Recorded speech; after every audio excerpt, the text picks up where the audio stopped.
We are in a moment of deep crisis for the EU, and so we are forced to rethink our foreign policy. Definitely we should keep our transatlantic ties. This is important, it's an integral part of our foreign policy, but at the same time we need to expand our foreign policy projection toward other directions. An important direction, for instance, is Africa. For migration issues, for security issues, and for economic issues, we really need to look much more careful, to engage much more, to invest much more in Africa. And of course, the other direction is looking east. We need to relaunch the dialogue with Russia, to deepen the interaction with China, and also, of course, with other Asian countries such as Japan, India, with Iran. It's very important. So we really need to pluralize our foreign policy, not sticking exclusively with the transatlantic alliance that has been our sort of points of reference, but this cannot be the only point of reference of our EU foreign policy.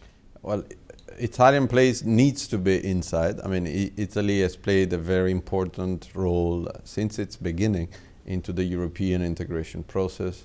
It's an important European country in economic terms, in security terms, in political and diplomatic terms, in population terms.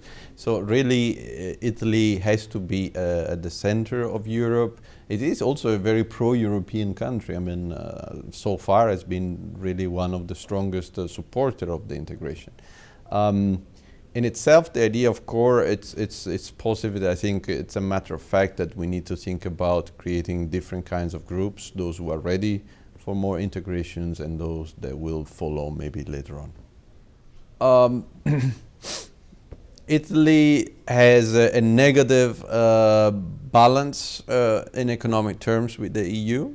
We provide more money than the money we receive from the EU. This is negative, but as it is negative for many other countries.